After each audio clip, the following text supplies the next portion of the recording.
The temperature on the oil rig had dropped to 11 degrees, and I still had 4 hours left on my shift when my satellite phone buzzed. I almost ignored it. We were in the middle of a controlled pressure test on Well 7, the kind of procedure where one wrong move doesn't just cost you your job, it costs someone their life. As a pipeline safety inspector for the federal government, I had been stationed on this offshore rig in the Beaufort Sea, Alaska, for 19 days straight. No personal calls during active tests. That was my rule. That had always been my rule. But something made me look down. The number on the screen was the elementary school nurse's office.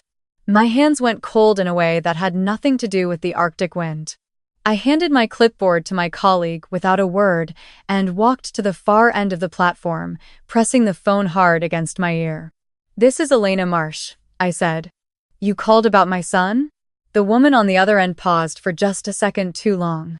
That pause told me everything before she even opened her mouth. "Miss Marsh, this is Carol from Riverside Elementary. We need you to call St. Augustine Medical Center in Clearwater immediately. Your son Marcus was brought in by ambulance about 40 minutes ago. They've listed him as critical."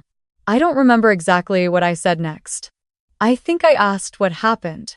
I think she said she didn't know the full details, only that he had been picked up from the after-school program unconscious, and that the person who brought him in was your ex-husband's wife. My ex-husband's wife.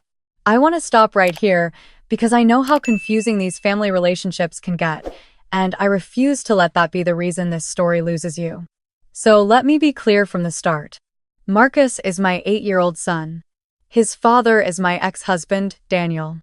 Daniel and I divorced 3 years ago. He has since remarried a woman named Tiffany. Tiffany has a brother named Greg, who is the chief of police in Clearwater, Florida, where Marcus lives with Daniel during the school year while I take federal inspection contracts. Daniel's father, my ex-father-in-law, a man named Harold, has never approved of Tiffany and has remained, quietly but consistently, on my side since the divorce. That is the map. Hold on to it. I called St. Augustine Medical Center from the rig platform with the Beaufort Sea wind cutting through every layer I had on. The charge nurse who answered transferred me to the pediatric ICU. A doctor got on the line. He told me Marcus had been found unconscious with a significant head injury, bruising across his back and upper arms, and signs of dehydration consistent with not having eaten or had water for an extended period. "How long?" I asked. Based on his blood work, the doctor said carefully, "We believe at least 36 hours. 36 hours. Marcus had been with Daniel and Tiffany for the past 4 days while I was in Alaska. 4 days. And for at least 36 hours of that, my 8-year-old had not eaten, had not had water, and had sustained injuries to his head and back. I told the doctor I would be on the next available transport. He told me Marcus was stable but unconscious, and that the pediatric neurologist was monitoring him closely. When I hung up, I stood on that platform for exactly 30 seconds. I counted them, because I knew that if I didn't give myself 30 seconds, I would fall apart, and falling apart was not something I could afford to do. Not yet. Then I went inside and told my supervisor I was leaving. He told me we were in the middle of a federal inspection cycle and I couldn't just walk off a rig in the Beaufort Sea. I told him to watch me. Getting off an offshore Arctic rig when you decide you're leaving is not as simple as calling a cab. It took me 2 hours to arrange the helicopter transfer to the mainland, another hour to reach the nearest airport in Deadhorse, and then a series of connecting flights that put me in Clearwater, Florida, at 6:47 the following morning. 19 hours after that phone call, I walked through the doors of St. Augustine Medical Center in the same work clothes I had been wearing on the rig, still smelling like industrial equipment and salt water, and I did not care even a little. The pediatric ICU nurse who met me at the desk was a woman named Patricia. She was in her late 50s, with tired eyes and a way of holding herself that told me she had seen a lot of things in that unit and had feelings about most of them. She took one look at me and said, "You must be his mother." "Where is he?" I said. She walked me to his room herself. Marcus looked smaller than I had ever seen him. He was hooked to monitors, an IV line in his left arm, a bandage wrapped around the right side of his head. The bruising on his upper arms was visible even against the pale blue of the hospital gown. I sat down in the chair beside his bed and took his hand and did not speak for a long time. Patricia stood in the doorway. She did not leave. After a while, I looked up at her. "Who brought him in?" I said. "A woman named Tiffany," she said. "She said he fell down the stairs." I looked back at my son. At the bruising on his arms. At the dehydration markers the doctor had described. At the bandage on his head. "Stairs don't cause 36 hours of dehydration," I said. Patricia met my eyes. "No," she said quietly. "They don't." She came into the room and closed the door behind her, and what she told me in the next 10 minutes was the reason I am still standing today. Patricia told me that when Tiffany brought Marcus in, she had been calm in a way that felt wrong. Not the shock of a mother in a crisis, not the panic of someone who had witnessed a child fall calm. Rehearsed. She had her explanation ready before anyone asked. She had left the hospital within 20 minutes of Marcus being admitted, saying she needed to contact Daniel. But Patricia had been a pediatric ICU nurse for 22 years. She had documented Marcus's injuries herself. And she had, before Tiffany left, quietly taken photographs of every bruise on my son's body and written a detailed nursing note that she filed separately from the standard admission chart. "Why separately?" I asked. She looked at me steadily. "Because Tiffany's brother is Greg Calloway. And Greg Calloway is chief of police in this county. And I have worked in this hospital long enough to know that when certain names are involved, paperwork has a way of getting lost." I felt something shift in my chest. Not break, sharpen. "Do you still have those photographs?" I said. "I do," she said. "And I already contacted the Florida Department of Children and Families independently. Not through the hospital's standard reporting line. Directly. I have the case number." I stared at her. "Why are you doing this?" I asked. "You don't know me." Patricia looked at my son in the bed, at his small bandaged head, at his bruised arms. "I know him," she said. "He's been in here twice in the last 8 months. Both times with Tiffany. Both times ruled accidental." She paused. "The third time is not going to be ruled anything." I did not sleep that night. I sat beside Marcus's bed and I made phone calls. The first call was to my attorney. My family law attorney had handled my divorce from Daniel 3 years ago and knew the full custody history. I told her everything. She told me to document every conversation I had with hospital staff and not to leave the hospital without a copy of every medical record I was entitled to as Marcus's legal parent. The second call was to Harold Daniel's father, my ex-father-in-law. I know that might seem like an unlikely call to make, but Harold had called me 6 weeks earlier to tell me he was worried about Marcus. He had seen bruising on Marcus's leg during a Sunday dinner at Daniel and Tiffany's house, and when he asked about it, Tiffany had laughed it off and Daniel had changed the subject. Harold had been carrying that worry alone. I had asked him to keep watching. When I told Harold what had happened, there was a long silence. Then he said, "Tell me what you need." The third call was to a federal colleague, a woman I had worked alongside on a Department of Justice contract 2 years earlier, who now worked in the office of the Inspector General. I did not ask her to do anything improper. I asked her a single question. If a local police department were to receive a child abuse report involving the chief of police's own family member, what federal oversight channels existed? She gave me 3 names and 2 direct lines. By 7 in the morning, Daniel had arrived at the hospital. He walked into the ICU looking like a man who had rehearsed his expression concern, appropriate concern, the right amount of it. He stopped when he saw me. "Elena," he said.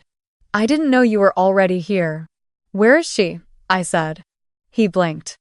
"Tiffany is at home. She's very shaken up. It was a terrible accident." "Don't," I said. Just that one word. "Don't." He stopped. I stood up from the chair next to Marcus's bed and I looked at Daniel, this man I had once loved, this man I had made a child with, this man who had stood in a courtroom 3 years ago and told a judge he wanted shared custody because he loved his son and, I said, clearly and quietly, so that only he could hear me. I have the nursing documentation. I have the photographs of his injuries. I have the DCF case number. I have his blood work showing 36 hours of dehydration. And I have an attorney who is filing an emergency motion this morning to suspend your custody pending investigation. So, you can stand there and tell me about accidents, or you can think very carefully about what happens next. Daniel's face went through several things very quickly. You can't prove he started. I'm not trying to prove anything to you, I said. I'm done talking to you. I sat back down and took Marcus's hand. Daniel left the room. What happened over the next 72 hours was not a movie. It was not fast. It was not satisfying in the moment. It was phone calls and waiting rooms and legal filings, and a Florida DCF investigator named Sandra who drove 3 hours to interview Patricia personally after I made sure her separately filed report reached the state office directly, rather than going through local law enforcement.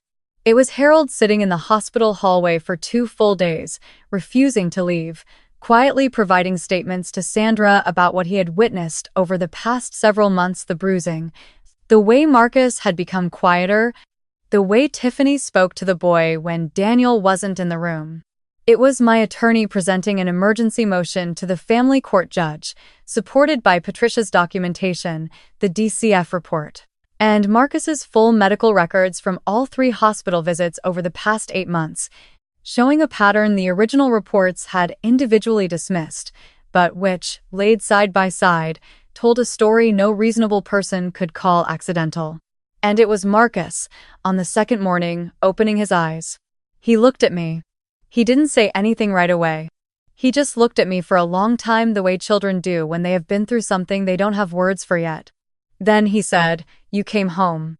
"I will always come home," I said. He closed his eyes again, but he kept holding my hand. What I want to tell you, what matters for anyone listening to this, is that the system did not save my son. One nurse saved my son. Patricia, who had 22 years of experience and the professional courage to file separately, photograph independently, and look me in the eye and tell me the truth.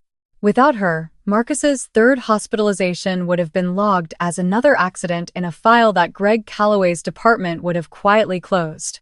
But Patricia had done her job with integrity, and that single thread was enough to pull. The DCF investigation ran parallel to my attorney's emergency custody motion. Because the local Clearwater Police Department was compromised by Greg Calloway's involvement, Sandra escalated the case to the Florida Department of Law Enforcement. Federal oversight came in through the civil rights channel my colleague had pointed me towards, specifically because there was documented evidence suggesting local law enforcement had failed to investigate 2 prior hospital reports on the same child. Greg Calloway did not escape that net. He had, in fact, personally contacted the hospital's patient liaison twice following Marcus's first 2 admissions, calls that were logged and which Sandra subpoenaed. Those calls were not the behavior of a law enforcement official conducting oversight. They were the behavior of a man applying pressure to keep a file quiet. He was placed on administrative leave within 12 days of Marcus's 3rd admission. He was formally charged 4 months later with obstruction of a child abuse investigation. As of the conclusion of his case, he was convicted and sentenced to 3 years, with a permanent bar from law enforcement. Tiffany was charged with child abuse and aggravated neglect. She pleaded guilty to the latter as part of a negotiated sentence. She received 2 years of supervised probation, mandatory psychological evaluation, and permanent termination of any legal relationship with Marcus. Daniel. This one is complicated, and I think it is important to say it clearly rather than wrap it in drama. Daniel did not strike Marcus. There is no evidence that he physically harmed his son, but Daniel knew. Not everything, perhaps, but enough.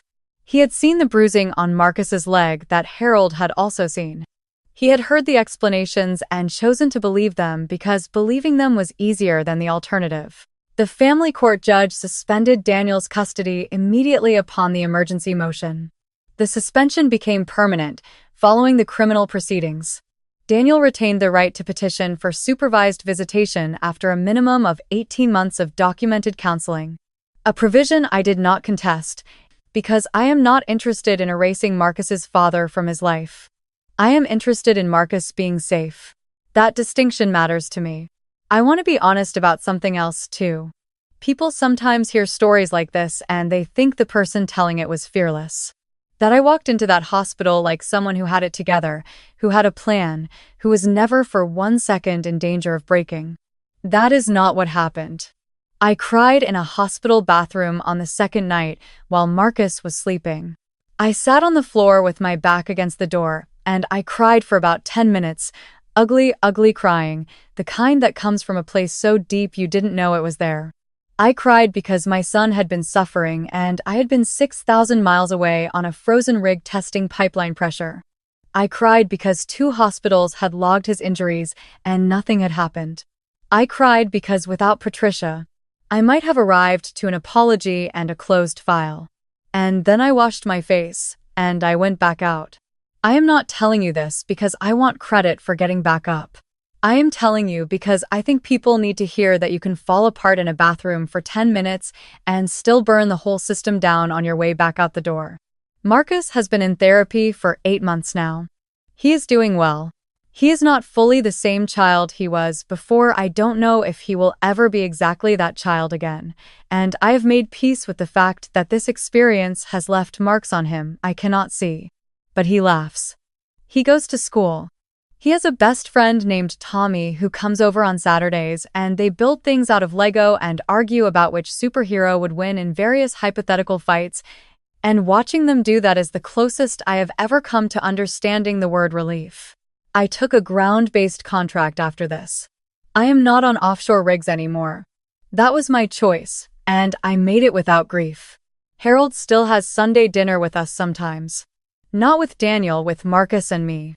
He sits at our table and eats whatever Marcus has decided he wants to cook that week. And last month, Marcus made scrambled eggs that were genuinely terrible, and Harold ate every single bite and told him it was the best thing he'd ever had. I watched that and thought, this is also what family looks like. Not the version on paper, the version that shows up. Patricia received a commendation from the Florida Department of Children and Families. I was not involved in that process, I only found out about it afterward. When I wrote to thank her, she wrote back a short note that said, simply, it was the right thing to do. That's all it ever was. I have read that sentence many times. I think about the version of this story where Patricia didn't file separately, where she logged it like the others, routed it through the standard channel, where Greg Calloway's name meant the file sat in a drawer. I think about arriving at that hospital and being shown an incident report that said accidental fall and being told by a calm, rehearsed woman that it was a terrible accident and these things happen. I think about what I would have done then. I hope I would have fought anyway. I believe I would have. But I am aware, in a way I was not aware before, of how much harder that fight would have been. Of how many people in situations exactly like mine do not have a Patricia. Of how many closed files exist in how many cities with the names of children in them. If you are someone who works in a school, a hospital, a daycare, if you have ever seen something and wondered whether to say something. Say something. File separately if you need to. Keep your own record. Because you may be the thread that everything else pulls from. And if you are a mother or a father, or anyone who loves a child and something feels wrong, trust that feeling before you trust the paperwork. Systems fail. People don't have to. Marcus is 8 years old. He likes scrambled eggs and Lego and Saturday mornings and a boy named Tommy. He calls me every night when I am traveling for work, and he always ends the call the same way. You're coming home, right? I'm always coming home, I tell him. That part I will never get wrong again.